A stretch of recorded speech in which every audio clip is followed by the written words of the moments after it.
Alors bonjour à tous et bienvenue dans cette nouvelle vidéo. Et ici, on va faire quelque chose de vraiment beau, de vraiment incroyable. Et on va déployer notre propre VPN sur un serveur Azure. Donc, pourquoi est-ce qu'on devrait même faire ça? Déjà, vous savez que les VPN, ça coûte de l'argent. Ça coûte à peu près 14 euros, 15 euros, 10 euros, dépendant du fournisseur VPN. Tout cela, même en dehors du prix concret, donc 10 euros, 14 euros, c'est un prix.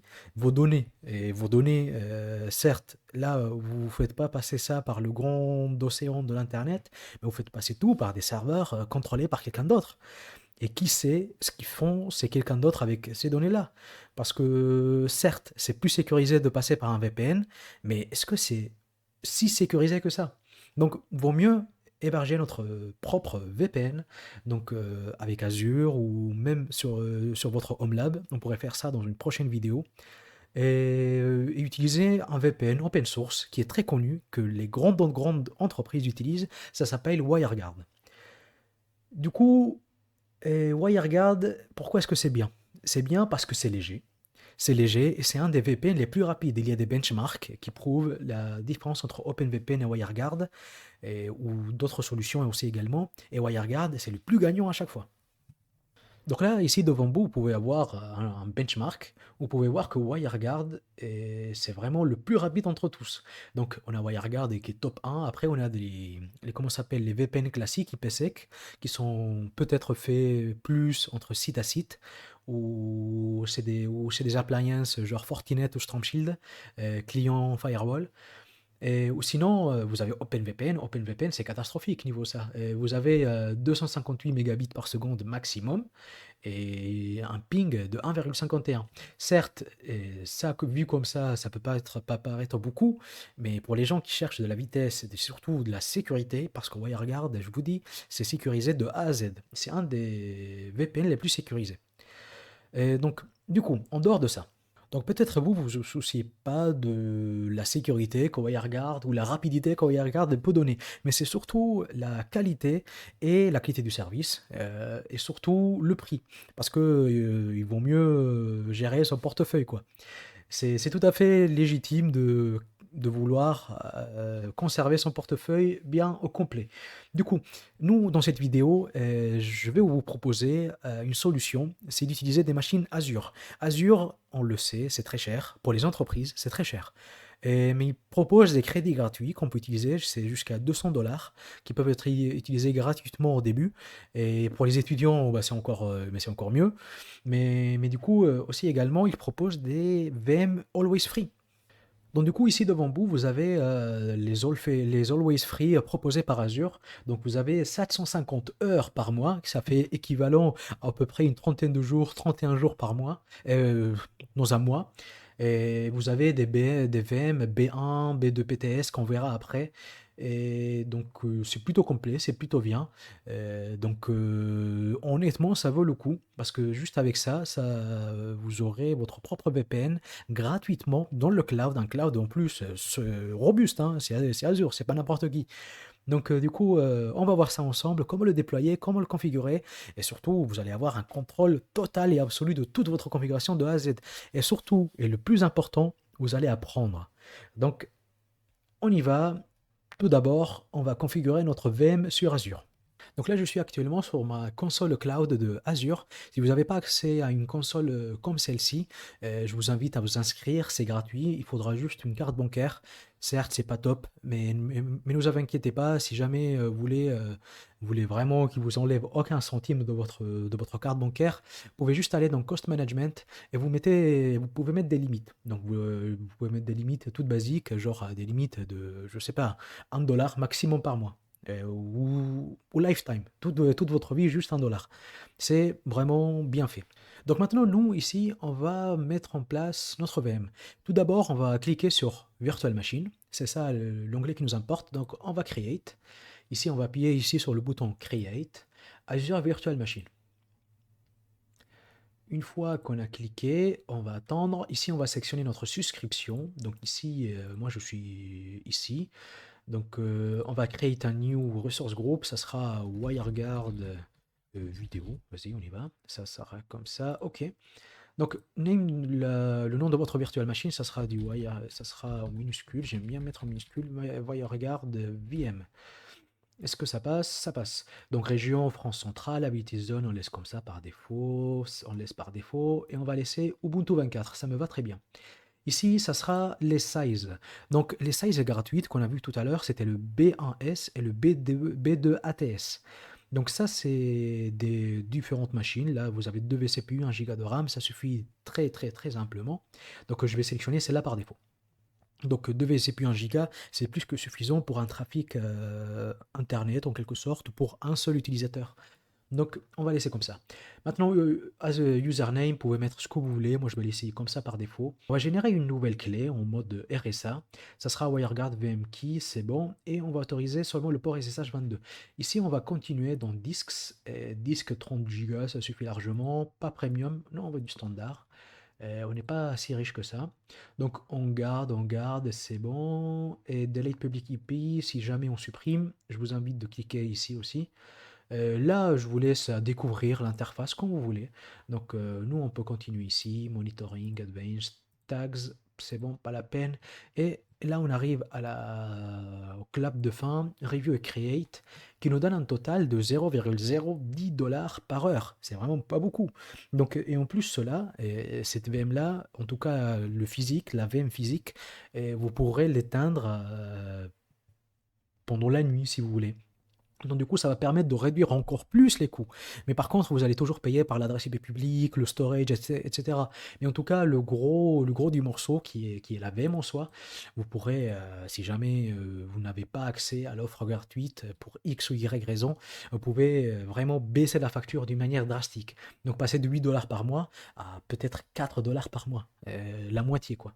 Donc, on descend, tout validé, et on appuie sur Create. Donc là, on va télécharger. Hop, on va télécharger. Je sélectionne ici, ça me suffit largement. C'est bon. Donc du coup, hop, et là, ça va créer. Donc là, c'est en train de créer. Quand c'est fini de créer, je reviens vers vous. Et voilà, donc là, on a notre VM, WireGuard VM, qui a été bel et bien créé. Pour y accéder à cette page-là, je vous invite à aller votre portail, vous cliquez sur la dernière VM qui a été créée, WireGuard VM, et voilà. Donc ici, vous allez avoir plein de détails, il ne faut pas tout connaître, c'est bon, ça va aller. Et, et ici, ça sera l'adresse IP publique, ça c'est très important, donc il faudra la copier. Une fois qu'on l'a copiée, on va se diriger vers notre terminal. Donc là, c'est bon, on est sur notre terminal. On va maintenant se diriger vers le dossier Downloads. C'est là où on a téléchargé notre clé privée. Donc, je vous invite à faire CD Downloads. Ici, on va faire un SSH-I pour lui dire de s'identifier avec une clé privée très particulière qui s'appelle wireguard.pem. Pour moi, c'est celle-là. Et là, on va mettre Azure user et l'adresse IP qu'on a copiée tout à l'heure. Donc, on appuie sur Enter. On a une annonce de fingerprint, on lui dit OK, donc, et c'est bon. Et normalement, ça devrait marcher. Voilà, parfait. Donc maintenant, il suffit de faire. On va faire les étapes de base en quelque sorte. On va faire un sudo apt update and sudo apt upgrade. -y, comme ça, on n'a pas à cliquer.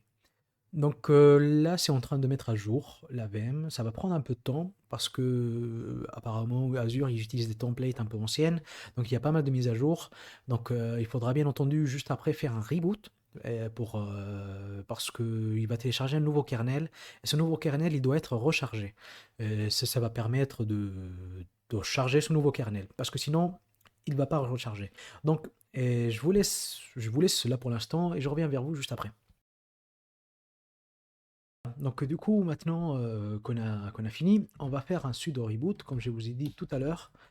Et voilà, donc voilà. Et ce que je vous disais tout à l'heure, c'est pas n'importe quoi. Donc reboot. Et même ici, c'est marqué qu'il nous recommande de reboot. Donc on va lancer Enter, hop là.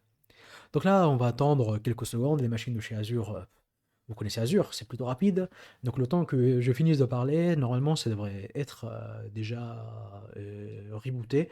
Donc on va clear un autre terminal et on va se connecter avec la même commande qu'on a tapée tout à l'heure, en faisant bien entendu sûr qu'on est dans le dossier download. Donc on appuie sur Enter et on attend et voilà. Donc là ça marche. Donc maintenant, on va installer WireGuard. Donc pour l'installer, rien de plus simple sur Ubuntu. Sur d'autres OS, je sais pas. J'ai pas testé sur tout ce qui est les OS basés sur Red Hat ou autres. Mais en tout cas, sur les OS basés sur Debian, c'est extrêmement facile. Donc juste sudo apt install WireGuard-y pour valider. Et en 3 secondes, c'est fait. Donc c'est validé. Donc du coup, maintenant on va taper quelques commandes. On va déjà être sûr qu'on est avec un umask 077. Umask 077, hop là. Donc là, si on tape umask, on est bel et bien au 0077. C'est pour ça que je me suis trompé tout à l'heure. Donc 0077. Maintenant, on va générer nos clés. Ok. Donc là, c'est la phase la plus importante. On va générer la clé privée et la clé publique. Donc, je vous invite, et bien entendu, d'aller lire un article sur Wikipédia sur ce que c'est une clé privée, une clé privée, ce que c'est une clé publique. Mais je crois que juste après, je vais vous parler un peu plus de ça. Donc, WG, donc c'est la commande de WireGuard, WG, Genki. Pour générer une clé, on va faire une pipeline. Cette clé-là, on va faire une pipeline pour la écrire dans un fichier qu'on va l'appeler, je sais pas, private key. Et aussi également, on va faire une autre commande qui va nous permettre de faire générer pub key. Et celle-là, elle sera stockée dans un public key, comme ça. Si on fait ça, on a deux fichiers qui ont été créés, un fichier qui s'appelle private key et un fichier qui s'appelle public key. Donc, excusez-moi, hop. Donc là, vous avez les deux. Donc, private key et la clé public key. Donc, normalement, ça c'est bon. Donc maintenant, on va créer un fichier de configuration. On va configurer notre tunnel WireGuard. Ce tunnel WireGuard, il va nous permettre de se connecter à notre VM depuis n'importe quel ordinateur dans le monde ou même téléphone dans le monde. Donc, sudo nano etc WireGuard wg0.conf. Hop là.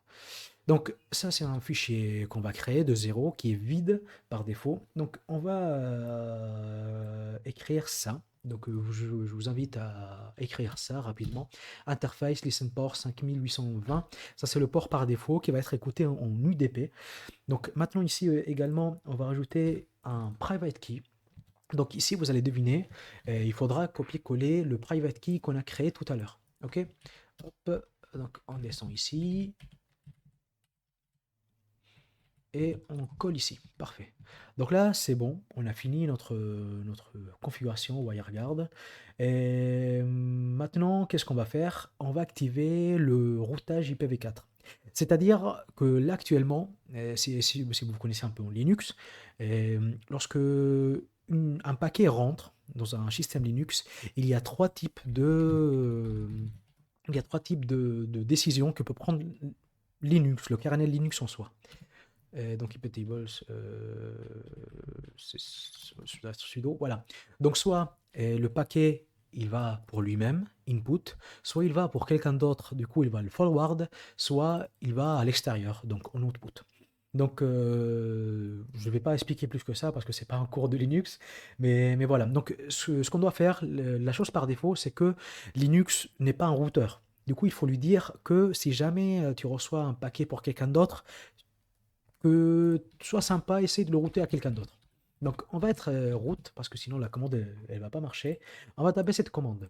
Donc echo 1, proxy, snet, IPv4, IP forward. Donc c'est vraiment très explicatif comme nom. On va activer le IP forwarding. On appuie sur Enter, hop, et on va recharger le système CTL. Hop là. Et on va appliquer nos changements. Donc une fois qu'on a fait ça, on va créer une entrée iptables. Parce que la commande que vous m'avez vu taper tout à l'heure pour vous expliquer les différents types de décisions que le kernel peut prendre pour un paquet réseau, c'est un firewall. Donc c'est un genre de firewall qui peut être utilisé comme firewall et qui va nous permettre de lui donner une décision. Donc nous, la décision, ça sera de faire du NAT. Donc pour faire du NAT avec iptables, c'est une commande toute bête. Donc iptables, mais par contre, elle est toute bête, mais elle est un peu longue. iptables, on va parler dans la chaîne NAT. Et ici, on va append dans le post-routing, donc après le routage. Donc la source, ça sera 10.0.0.0/24. En output, ça sera l'interface ETH0 parce que sur Azure, par défaut, toutes les interfaces, elles s'appellent ETH0. Je peux vous montrer ça juste après. Et Thierry J. Masquerade. Donc, si jamais vous comprenez rien de tout ça, je vous invite d'aller regarder quelques vidéos, quelques articles sur qu'est-ce que c'est le Linux, comment ça marche le Linux, surtout le réseau sur Linux, c'est vraiment un sujet très vaste et vraiment plutôt passionnant. Donc, c'est pas le but de cette vidéo de vous expliquer ça, sinon je l'aurais fait avec un très très grand plaisir. Mais je vous invite de faire ça, ou sinon, si vous avez vraiment envie que j'explique ça, allez dans les commentaires et dites-moi comme quoi vous voulez voir des cours sur Linux. Donc, du coup, on appuie sur ça. Qu'est-ce que j'ai fait? Post routing, iptables, -net. Qu'est-ce que j'ai tapé? Est-ce que j'ai tapé n'importe quoi? Hop. En fait, j'ai tapé n'importe quoi. Il faut que ça soit en majuscule. Voilà. Donc, c'est pas grave. On apprend de ses erreurs. Hop là. Donc là, c'est bon. Donc là, normalement, ça devrait marcher. Et étape en plus, si jamais vous voulez faire que ça soit, comment dire, pérenne dans la durée. Si jamais que mais c'est parce que les IP tables, il y a un petit reboot, c'est bon, c'est fini. Même si les machines sur Azure, honnêtement, je pense pas qu'il y ait des reboots sauvages, comme on dit, mais on sait jamais. Donc du coup, il y a un paquet très, très, très connu qui s'appelle iptables persistent. Donc on va l'installer, il nous dit est-ce que vous voulez garder vos règles iptables en IPv4? Oui. IPv6, bon, j'ai pas dit IPv6, mais je peux dire oui quand même. Et voilà, donc ça suffit de faire ça. Donc maintenant, on va faire l'étape la plus importante. Donc c'est de lancer comment ça s'appelle, notre tunnel. Pour ça, déjà, on va regarder. Et ici, on a notre interface ETH0 qu'on a défini tout à l'heure avec l'IPtables. Et là, comme vous voyez, on n'a pas d'interface, on écoute. Donc si jamais j'essaie d'écouter les ports, on n'a pas de port, le port de WireGuard qui est en train d'écouter. Là, on va enable le tunnel. Ok. Donc, enable, hop là. Donc là, c'est bon, il est enable. Comme ça, si jamais il y a un reboot, et il va être lancé le tunnel automatiquement. Maintenant, je fais faire un start et hop, c'est bon, il est start. Donc là, si je relance mon IPA, hop, on a une nouvelle interface qui apparaît, WG0. Ça, c'est le nom qu'on a donné dans le fichier de conf qu'on a fait tout à l'heure. Et donc, voilà, ça, c'est l'adresse IP du tunnel en soi. Et du coup, on peut voir ici qu'il est up. OK? Parfait. Donc, du coup, maintenant qu'on a fait ça, on doit se diriger maintenant vers notre client WireGuard sur notre machine personnelle. Donc là, je suis sur ma machine cliente. Du coup, là, pour télécharger WireGuard, rien de plus simple, wireguard.com/install et on télécharge le exécutable par défaut. Une fois qu'on l'a téléchargé, on pourra l'installer, donc WireGuard, hop là. Et vous allez avoir cette interface juste après. Donc une fois que vous avez cette interface, il suffit d'appuyer ici sur cette flèche. Hop, on appuie et on a fait ajouter un tunnel vide. Pourquoi est-ce qu'on fait ça? C'est pour générer deux choses importantes. On va générer notre private key de notre client et aussi la public key de notre client. Donc non, non, on va mettre WireGuard. Pour moi, ça sera YouTube. Pour vous, ça sera n'importe quoi. Vous pouvez mettre vraiment, honnêtement, n'importe quoi. Du coup, ici, vous allez ajouter deux choses. Vous allez ajouter le adresse et le DNS. Le adresse, celui-là, c'est obligatoire, il va rester comme ça. DNS, vous pouvez mettre n'importe lequel. Ça sera l'adresse qui sera utilisée par le client VPN lorsqu'il va communiquer dans le petit monde de la VM Azure. Ok. Donc, réfléchissez pas beaucoup. C'est juste, tout à l'heure, vous avez vu, c'était 10.0.0.1. Là, c'est 1.2. Si jamais j'aurai un troisième client, ça sera 1.3, 1.4, etc. jusqu'à /24. Donc, c'est jusqu'à 254. Ok. Parfait. Du coup, maintenant, on va ajouter une deuxième partie. Cette deuxième partie, ça sera la partie pire. Ici, la partie pire, on doit mettre déjà la clé publique du serveur qu'on a généré tout à l'heure. Et aussi également, il faut installer l'IP, il faut saisir l'IP public Azure. Donc pour ça, on va aller sur notre terminal ici et on va regarder donc cat/home/azure user et public key. Donc ici public key, ça c'est la clé publique du serveur. Attention. Donc hop, on la copie-colle ici, clé publique du serveur. Hop là, on l'installe, c'est bon, c'est fait. Donc maintenant, il nous manque l'adresse IP publique de notre Azure. Pour la récupérer, rien de plus simple. On va sur notre interface Azure et on copie-colle cela et hop là. Parfait. Donc, c'est bon, ça suffit et enregistrer. Parfait. Là, pour l'instant, on va pas faire activer. Ça, c'est vraiment très important. Si on fait activer, ça va pas marcher. Et ça va pas marcher pour une raison vraiment toute bête, c'est que le port, il est pas ouvert en face.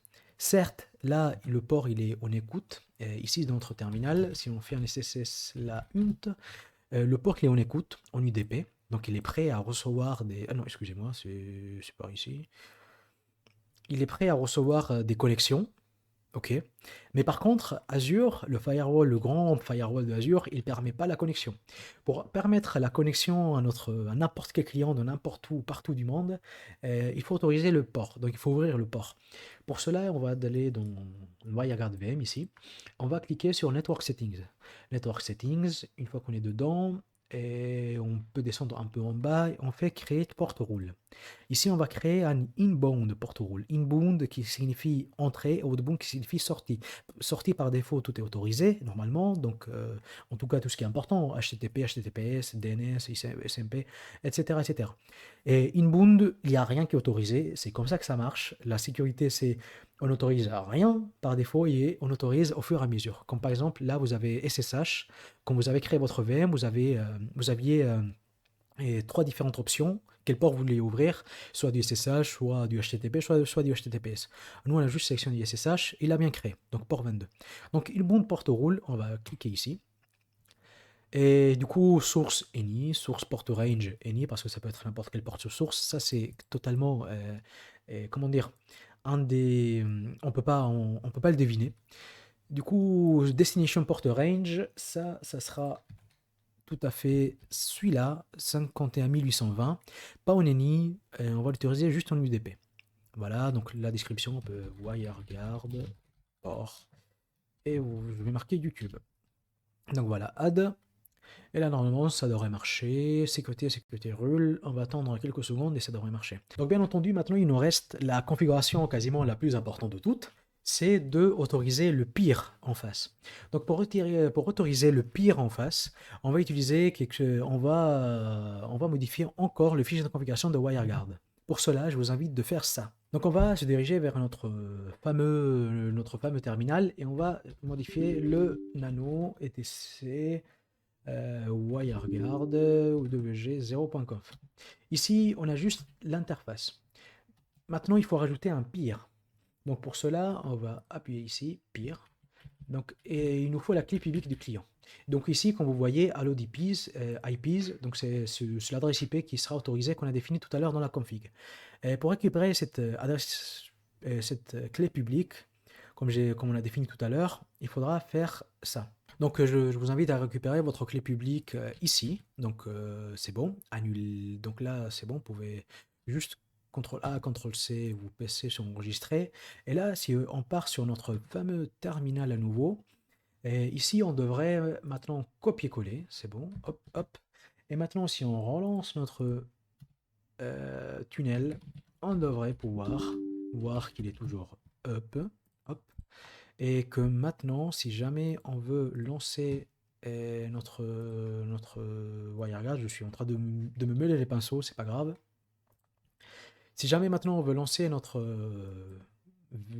VPN, il suffit d'appuyer sur activer.